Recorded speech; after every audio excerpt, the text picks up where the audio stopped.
Hello everyone, welcome to your lordships के online platform पे आपका बहुत स्वागत है। जैसा कि आप जानते हैं कि राजस्थान जुडिशरी का एग्ज़ाम 27 जुलाई को होने वाला है।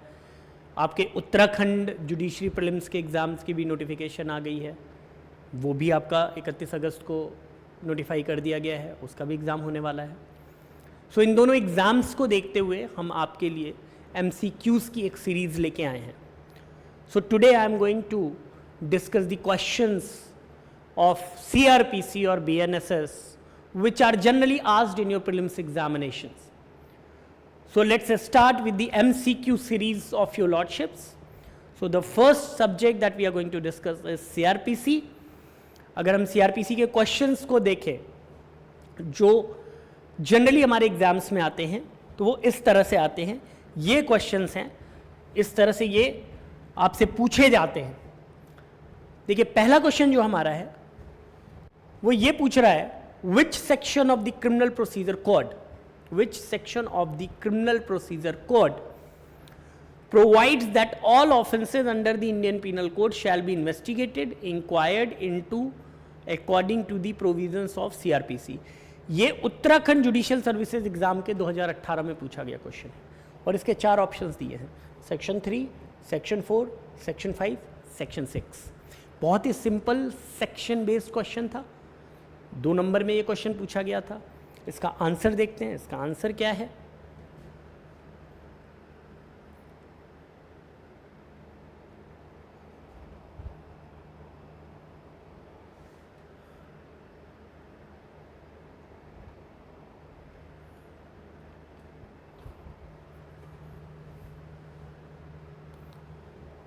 इसका आंसर देखिए है सेक्शन 4, जो हमारा बी ऑप्शन है।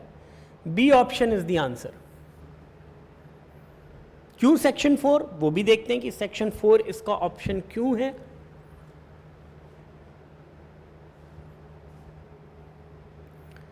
देखिए सेक्शन 4 में क्या दिया हुआ है। ये क्रिमिनल प्रोसीजर कोड के सेक्शन है। सेक्शन 3 देता है कंस्ट्रक्शन। सेक्शन 3 की जब हम बात करते हैं तो ये बात करता है कंस्ट्रक्शन की।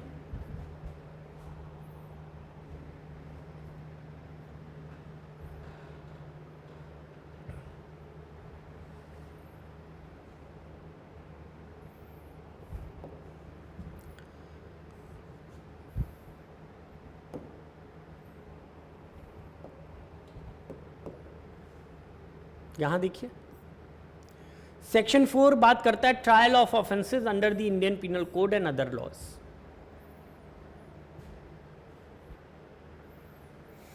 भारतीय न्याय संहिता में भी जो सेक्शन 4 है वो भी यही कहता है कि जितने भी जो IPC में लॉज हैं उनके जो मैनर हैं, जो इन्वेस्टिगेशन होगी, इंक्वायरी होगी, वो CRPC के अंडर होगी। तो एक बहुत सिंपल सा क्वेश्चन पूछा गया है, बहुत सिंपल सा इसका आंसर है जिसमें आप 2 मार्क्स स्कोर कर सकते हैं। नेक्स्ट देखिए, नेक्स्ट क्वेश्चन है which one of the following is not correctly matched in the criminal procedure code. ये भी उत्तराखंड जुडिशरी के 2019 में पूछा गया क्वेश्चन है। इसमें 3 ऑप्शंस हमारे पास हैं। ऑप्शन ए देखिए क्या कहता है। ऑप्शन ए कहता है section 2D, section 2H investigation, section 2R police report और सेक्शन 2W विक्टिम। बहुत ही सिंपल सेक्शन वाइज क्वेश्चन, ये पूछे गए हुए क्वेश्चन हैं। इसका आंसर देखते हैं क्या है। इसका आंसर देखिए है 2W। 2W is not correctly matched. जो 2W में विक्टिम दिया है ये करेक्टली मैच्ड नहीं है। 2D कंप्लेनेंट करेक्टली मैच्ड है, 2H इन्वेस्टिगेशन करेक्टली मैच्ड है, 2R police report correctly matched है, लेकिन 2W में विक्टिम नहीं है। तो अगर 2W में विक्टिम नहीं है तो फिर क्या है, इसका एक्सप्लेनेशन देखिए। अगर हम सेक्शन 21Y देखें जो BNSS का है, उसमें विक्टिम वर्ड को डिफाइन किया है। CRPC में विक्टिम वर्ड को 2WA में डिफाइन किया गया है। तो अगर आप CRPC देखेंगे तो उसमें 2WA में पाएंगे, ना कि 2W में पाएंगे। तो इस तरह से ये छोटी छोटी गलतियां होती हैं जो हम जनरली एग्जाम में करके आते हैं और प्रीलिम्स में हमारा स्कोर अच्छा नहीं हो पाता है। नेक्स्ट क्वेश्चन देखिए क्या है। Who will appoint the chief judicial magistrate in a district? ये भी यूके जुडिशरी, उत्तराखंड जुडिशरी के 2018 का क्वेश्चन है कि चीफ जुडिशियल मैजिस्ट्रेट जो होता है उसका अपॉइंटमेंट कौन करता है। हमारे पास 4 ऑप्शंस हैं, governor, high court, state government और डिस्ट्रिक्ट एंड सेशंस जज। हम सभी जानते हैं कि चीफ जुडिशियल मैजिस्ट्रेट कोई प्रमोशन नहीं है। जिस जिले में जो सीनियर मोस्ट ACGM हो जाता है उसको कोर्ट अपॉइंट कर देती है, उसको अपॉइंट कर दिया जाता है चीफ जुडिशियल मैजिस्ट्रेट। इसका आंसर देखते हैं क्या है। देखिए इसका आंसर है high court. Chief judicial magistrate का जो अपॉइंटमेंट होता है किसी डिस्ट्रिक्ट में वो हाई कोर्ट करती है। तो ये कहां पे दिया हुआ है ये भी देखते हैं। ये आप देखिए section 10 of BNSS, chief judicial magistrate and additional chief judicial magistrate in every district the high court shall appoint a chief judicial magistrate of first class to be the chief judicial magistrate. तो ये दिया हुआ है। Question 4 देखिए, ये भी question आपके Uttarakhand judiciary के 2023 के एग्जाम में पूछा हुआ है प्रीलिम्स में। विच section of criminal procedure code provide for local jurisdiction of judicial magistrate. और 4 ऑप्शंस हमारे पास दिए हैं, सेक्शन 13 क्लॉज 2, सेक्शन 14, सेक्शन 15। ये सारे चूंकि 2023 तक के ये क्वेश्चंस हैं तो इसमें आप जो क्वेश्चंस पाएंगे उसकी बेसिस CRPC है। इसका आंसर देखते हैं क्या है। इसमें कह रहा है section 14 provides for local jurisdiction of the magistrate. Section 4 देखिए कितने सिंपल, सेक्शन बेस्ड। अगर आपने सेक्शन को अच्छे से पढ़ रखा है तो सेक्शन बेस्ड क्वेश्चन पूछे जा रहे हैं जो 2 नंबर के आ रहे हैं। सो आपको बहुत ध्यान से ये पढ़ना है। सेक्शन 14 में देख लेते हैं क्या दिया हुआ है। ये देखिए code of criminal procedure. Code of criminal procedure में सेक्शन 14 कहता है local jurisdiction of judicial magistrate. Section 12 of BNSS, भारतीय नागरिक सुरक्षा संहिता में देखेंगे तो वो भी प्रोवाइड करता है। आप सेक्शन 12 में देखेंगे लोकल जुरिस्डिक्शन ऑफ मैजिस्ट्रेट। तो इसलिए CRPC के हिसाब से जो हमारा ऑप्शन था उसमें section 14 was the correct answer. Next question हमारा देखिए, which of the following sentences may be passed by magistrate of second class. ये राजस्थान जुडिशरी 2018 में पूछा गया क्वेश्चन है प्रीलिम्स में। ऑप्शंस देखिए इसमें दिया हुआ है। Option A, imprisonment for a term not exceeding 2 years, imprisonment for a term not exceeding 1 year, imprisonment for a term not exceeding 6 months, only a fine not exceeding 5,000 rupees। ये कह रहा है जुडिशियल मैजिस्ट्रेट सेकेंड क्लास, जो category अब नए वाले act में हटा दी गई। जुडिशियल मैजिस्ट्रेट जो सेकेंड क्लास का है वो मैक्सिमम कितनी पनिशमेंट दे सकता है। और ये हमारे पास 4 ऑप्शंस उन्होंने दिए, 2 साल तक, 1 साल तक, 6 महीने की, या सिर्फ फाइन लगा सकता है 5,000 रुपये की। तो देखते हैं इसका आंसर क्या है। इसका आंसर है imprisonment for a term not exceeding 1 year. 1 साल तक की punishment judicial magistrate second class दे सकता है। और इसका जो जस्टिफिकेशन है वो देखिए ये है, सेक्शन 23 ऑफ BNSS और 29 ऑफ CRPC कहता है sentences with a magistrate may पास। उसका क्लॉज 3 आपको ये बताता है, clause 3, that a court of magistrate of the second class, court of magistrate of the second class may pass a sentence of imprisonment for a term not exceeding 1 year or a fine not exceeding 10,000 rupees or both or community services। ठीक है। So basically जो section 29 है CRPC का या section 23 है BNSS का, वो provide करता है कि जो सेकेंड क्लास का मैजिस्ट्रेट होता है, सेकेंड क्लास मैजिस्ट्रेट 1 साल तक की इम्प्रिजनमेंट की पनिशमेंट दे सकता है।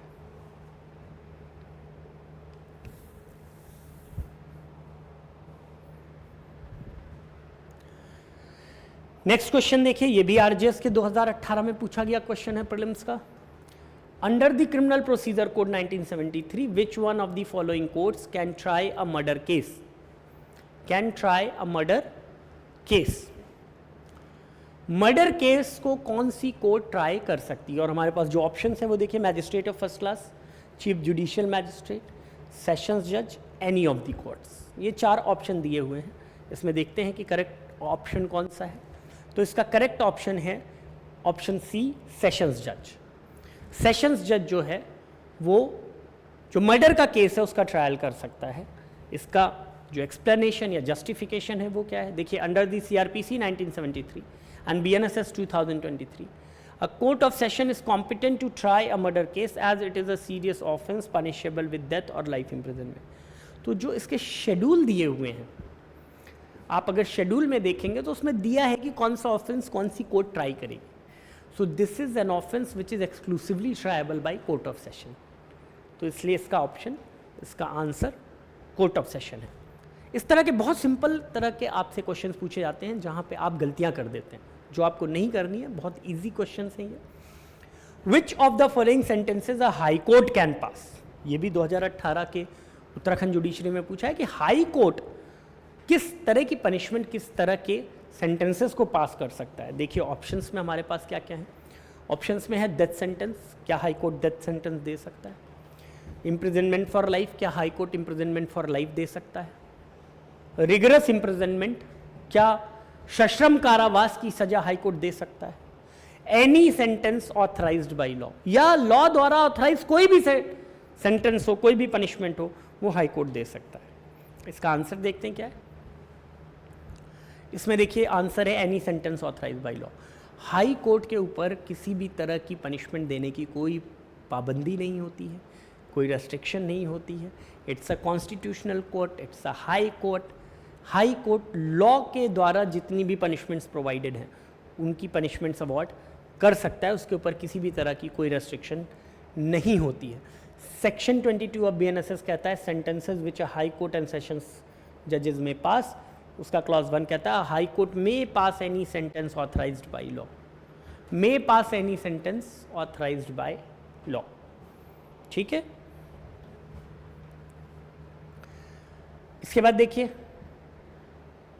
Question number 8, sentence in cases of conviction of several offences at one trial is provided under which of the following section of the code of criminal procedure. Uttarakhand judiciary 2023 में ये question पूछा गया है. Sentence in cases of conviction of several offences at one trial is provided under which of the following section of the code of criminal procedure. इसके options देखिए. Section 31 of CRPC, section 30 of CRPC, section 32 of CRPC या section 33 of CRPC. इसका answer देखते हैं क्या दिया हुआ है. इसका आंसर है सेक्शन 31 ऑफ CRPC, जो अब BNSS में सेक्शन 25 बन गया है. वो क्या प्रोवाइड करता है ये भी देखते हैं. वो ये प्रोवाइड करता है that when a person is convicted at one trial of 2 or more offences, the court may, subject to the provisions of section 9 of BNSS, sentence him for such offence to the several punishment prescribed therefore, which such court is competent to inflict, and the court shall, considering the gravity of the offence, order such punishment to run concurrently or consecutively. तो इस section में provide किया गया है, जो section 25 है BNS का या 31 है CRPC का. ठीक है. नेक्स्ट क्वेश्चन देखते हैं जो पूछा गया है आपके एग्जाम में. क्वेश्चन नंबर 9, इसे देखिए.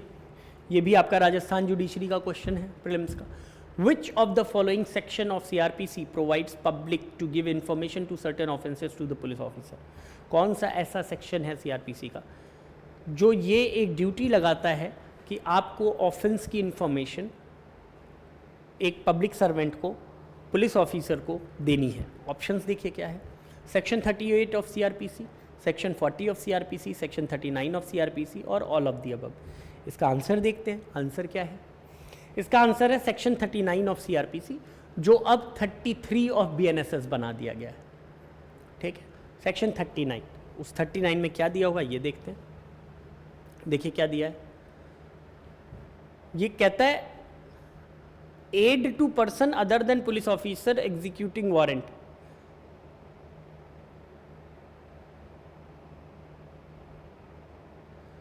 Public to give information of certain offences.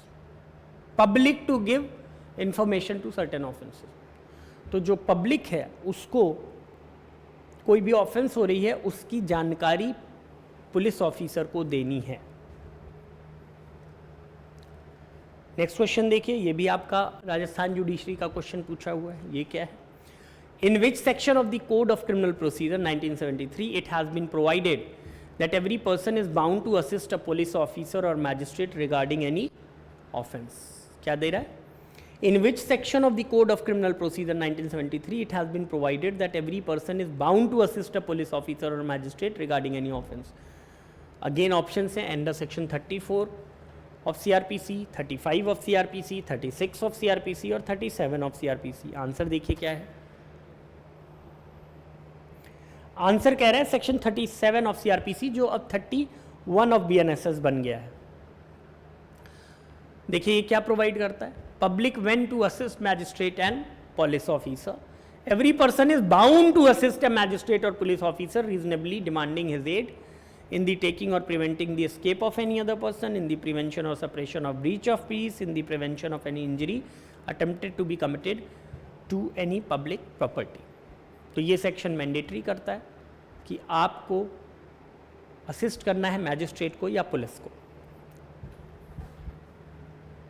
Next question देखिए, the court of chief judicial magistrate may pass any sentence except imprisonment for life, sentence of imprisonment not exceeding 3 years, sentence of imprisonment for a term up to 7 years, sentence of imprisonment for a term not exceeding 10 years। इसका answer देखते हैं क्या है?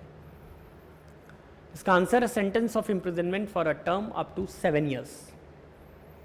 7 years, ठीक है। ये कहाँ पे दिया हुआ है ये देखते हैं।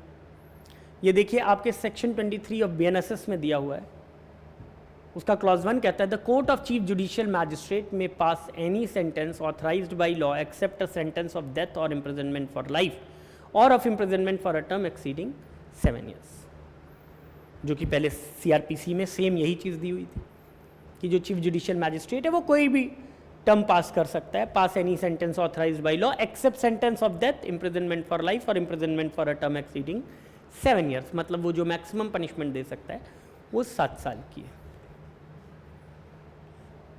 12 नंबर देखिए क्या लिखा है, for how much term maximum judicial magistrate of the first class may pass a sentence for single offence, कि जो मैजिस्ट्रेट है जुडिशियल मैजिस्ट्रेट फर्स्ट क्लास का वो कितने टर्म की मैक्सिमम पनिशमेंट दे सकता है? 5 साल, 4 साल, 3 साल, 2 साल। दैट इज 5 साल की, 4 साल की, 3 साल की, 2 साल की। आंसर है 3 साल की। ये कहाँ दिया है ये देखते हैं। इसका आंसर देखिए सेक्शन 23 ऑफ BNSS में ही दिया है, जो कि पहले CRPC में भी दिया हुआ था। The court of a magistrate of first class may pass a sentence of imprisonment for a term not exceeding 3 years or of fine of 50,000 rupees or both of a community service. तो जो punishment है जो magistrate of first class दे सकता है वो maximum 3 years की, उससे ज़्यादा की नहीं। नेक्स्ट देखिए क्वेश्चन जो है इसका, next question is the central government or the state government may appoint for the purpose of any case or class of cases a person who has been in practice as advocate for not less than how many years as a special public prosecutor। ये कह रहा है कि central government or the state government may appoint for the purpose of any case or class of cases a person who has been in practice of advocate for not less than how many years for being a public prosecutor? 5, 7, 8 और 10। देखते हैं इसका answer क्या है। इसका answer है 10 years। 10 years तक का अगर कोई एडवोकेट है तो उसको गवर्नमेंट एक स्पेशल पब्लिक प्रोसिक्यूटर के रूप में अपॉइंट कर सकती है। सेक्शन 18 जो है वो आपको बताता है दैट पब्लिक प्रोसिक्यूटर, क्लॉज 8 कहता है the central government or the state government may appoint for the purpose of any case or class of cases a person who has been in practice as an advocate for not less than 10 years as a special public prosecutor. So 10 साल की requirement है special public prosecutor appoint होने के लिए। Question 14 देखिए, no person shall be appointed as a public prosecutor for the district unless his name appears in the panel of names prepared by sessions जज, high court, district magistrate, superintendent of police. देखते हैं इसका answer क्या है।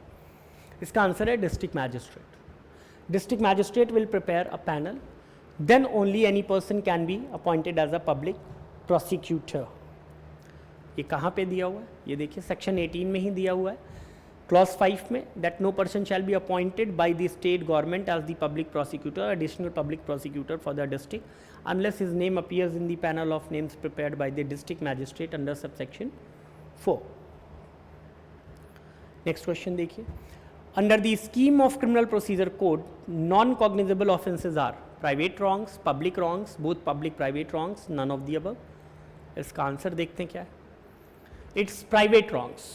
सो private wrongs are non cognizable offence. ये कहाँ पे दिया हुआ है, इसका एक्सप्लेनेशन देखते हैं. Under the scheme of criminal procedure code non cognizable offences are generally considered private wrongs where the police cannot register an FIR or investigate without prior permission from a magistrate. Next question देखिए. Which of the following definitions are specifically included under the भारतीय नागरिक सुरक्षा संहिता 2023? Audio, video, electronic, billable offense, bond, both A and C. देखते हैं इसका answer क्या है. Answer is both A and C. Audio video electronic include किया गया है और बॉन्ड ये इंक्लूड किया. Which of the following definitions is are specifically included under the BNSS? तो ये दो चीज़ों की डेफिनेशन दी गई है कि बॉन्ड क्या है और ऑडियो वीडियो इलेक्ट्रॉनिक क्या है. नेक्स्ट क्वेश्चन देखिए. ये देखिए सेक्शन 2 में डेफिनेशन क्लॉज सेक्शन 2(1)A में दिया है ऑडियो वीडियो इलेक्ट्रॉनिक और 2(1)E में दिया है बॉन्ड. ये दो चीज़ें यहाँ पे आ रही हैं जो नए एक्ट में डेफिनेशन क्लॉज में दिया हुआ है. 17 देखिए.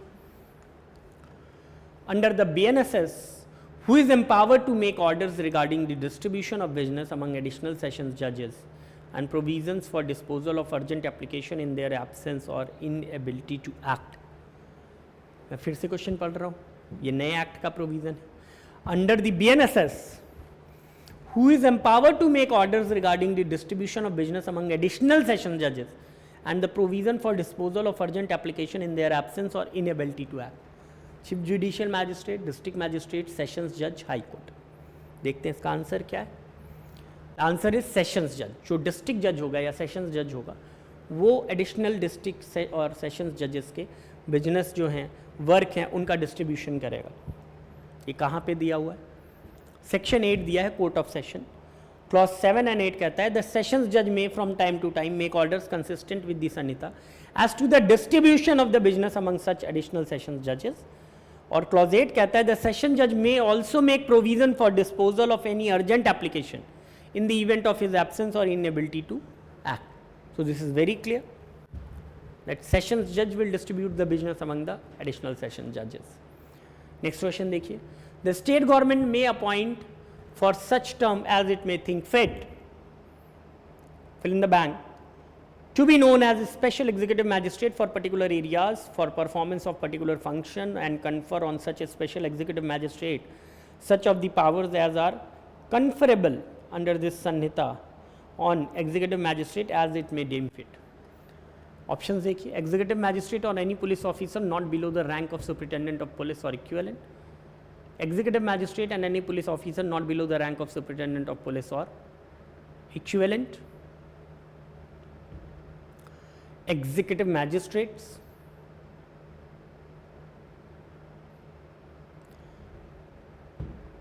Any police officer not below the rank of superintendent of police or equivalent. देखते हैं इसमें क्या आंसर है. इसका आंसर है ए एग्जीक्यूटिव मैजिस्ट्रेट्स और police officers not below the rank of superintendent of police और इक्विवेलेंट. ये कहाँ पे दिया हुआ है?